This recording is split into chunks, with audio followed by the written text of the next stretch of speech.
Hello everyone, કેમ છો બધા? હું છું ઉર્વિસા ભગત ફ્રોમ પેન્સિલ્વેનિયા USA અને હું એક ડિજિટલ બિઝનેસની ઓનર અને મેન્ટર છું. આજે અલગ લોકેશન, અલગ મોડ.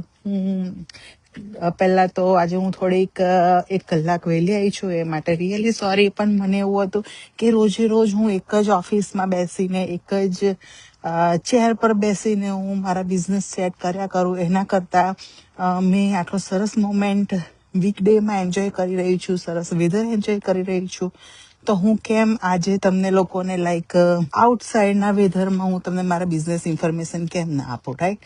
સો ટાઈમ ચેક 12:09 EST અને ડેટ છે 28 April. So yes, guys, so welcome, and thank you for joining my live and watching me with this beautiful weather. મારી મોર્નિંગ તો ઓલવેઝ આવી જ હોય છે.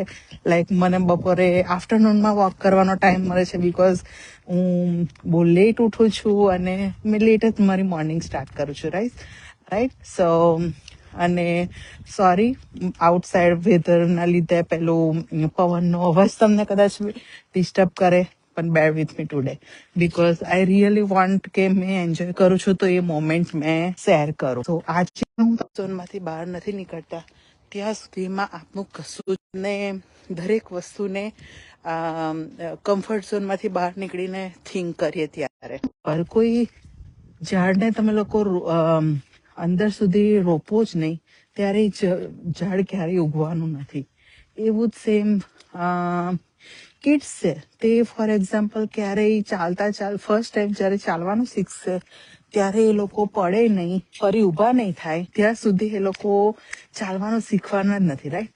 પણ આપણે એમને બેસાડી નથી રાખવાના કે લાઈક તમે લોકો શું કહેવાય, તમે તમારા કિડ્સને નહીં શીખવાડો ચાલવાનું, એવું પોસિબલ નથી, રાઈટ?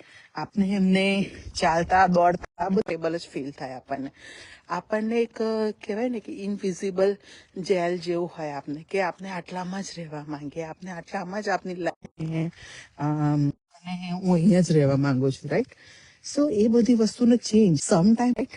પણ ઓલવેઝ આપણને એ શું કહેવાય કમ્ફર્ટેબલમાં રહેવું, ગ્રો કરવું હોય છે. આપણે આપણા માટે અલગ વસ્તુ બિલ્ડ કરવું હોય છે, પણ આપણે એક્શન નથી લેતા બિકોઝ મને નહીં ફાવે.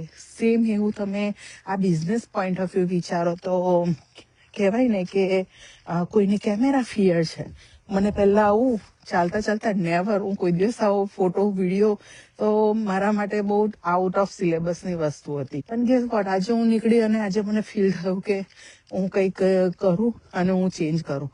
તો મેં આ સ્ટેપ લીધો, રાઈટ? મેં મારા કમ્ફર્ટ ઝોનમાંથી ટોટલી બહાર નીકળી અને આજે હું એટલી એબલ છું કે હું ચાલતા મારે થિંક નથી કરવું પડતું કે આજે હું શાની વાત કરીશ, હું શું.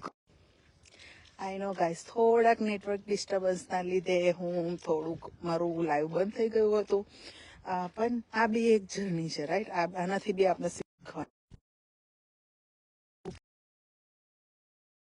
જ્યારે હું આવું બધું કરીશ ત્યારે મને શું કહેવામાં આવશે, આ બધી વસ્તુનો ડર મને પહેલા રહેતો. સૌથી મોટો દુશ્મન એ જ છે, એ જ આપણને આગળ વધવા નથી દેતો, એ જ આપણને બધી વસ્તુમાં સ્ટોપ કરે છે, રાઈટ? બી કમ્ફર્ટેબલ નથી. મને ડર હતો, મને સેલ્ફ ડાઉટ હતા. પહેલા તો કેમેરાનો ફિયર હતો, પછી મેં કીધું એવું કે મને આ બધાનો ડર હતો, પછી અને મેં અનકમ્ફર્ટેબલી જ ઇમ્પરફેક્ટ જ આ બિઝનેસ સ્ટાર્ટ કર્યો હતો. હું કોઈ પરફેક્ટ બનીને નથી આવી, હું કોઈ કમ્ફર્ટેબલ બનીને નથી આવી, કે મારા ડાઉટ્સ બી ક્લિયર કરીને નથી આવી. હું અંદર આવ્યા પછી મેં મારું બધી વસ્તુ ને ક્લિયર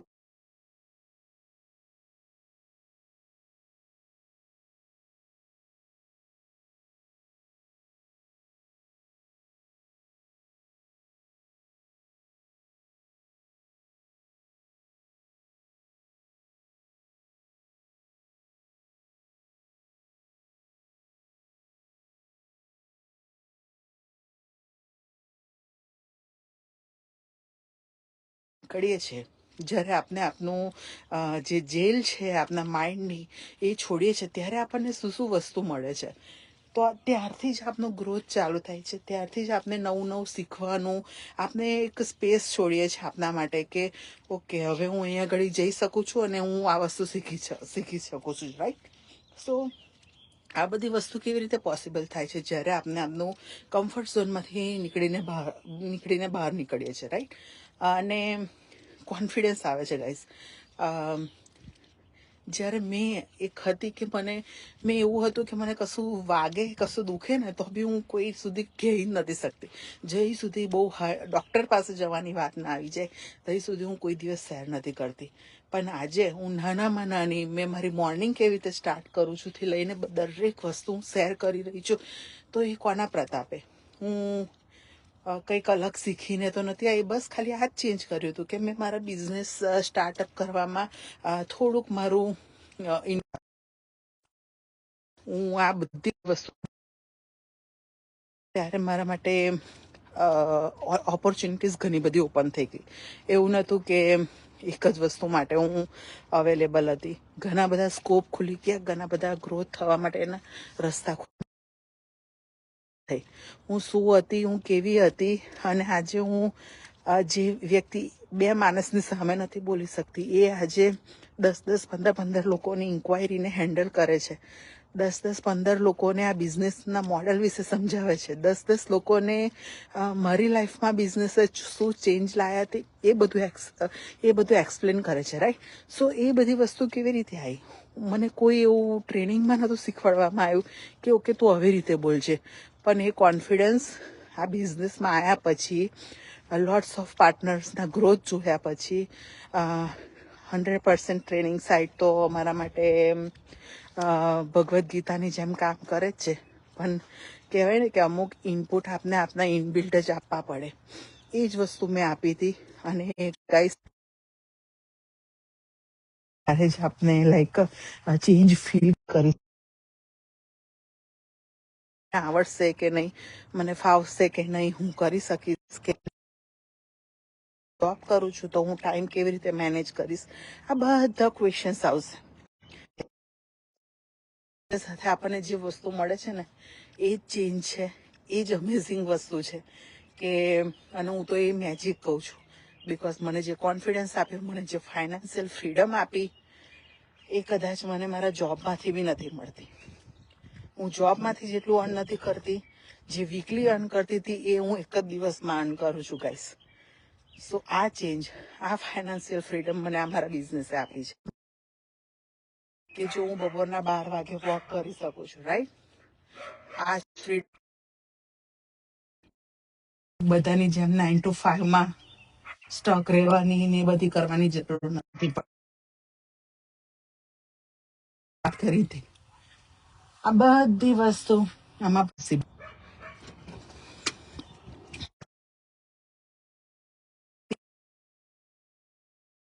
કમ્ફર્ટ ઝોનમાંથી બહાર નથી નીકળવું, એ બધું કરવા માટે આપણને શું ડરાઈ રહ્યું છે, એને શીખો, એનામાંથી જાણો, અને દરેક વસ્તુને તમે લોકો બી હું કહું તો તમે લોકો બી અને એન્જોય ગ્રેડ કરવી કહેવાય આપને. લાઈક કશી વસ્તુને સ્ટોપ નથી કરવાની, કશી વસ્તુ આપણને સ્ટોપ નથી કરી રહી, પણ આપને કમ્ફર્ટ ઝોનમાંથી બહાર નીકળીને આપને તો તમે બી તમારી જર્ની સ્ટાર્ટ કરીને તમે કમ્ફર્ટ ઝોનમાંથી બહાર નીકળીને એક સ્ટેપ અપગ્રેડ કરીને જુઓ કે આ બિઝનેસ કેવી રીતે સુટેબલ છે અને કોને કોને સુટેબલ છે ગાઈસ. અને જો રિયલી તમારી લાઈફમાં સુટેબલ હોય તો મને રીચ આઉટ કરો.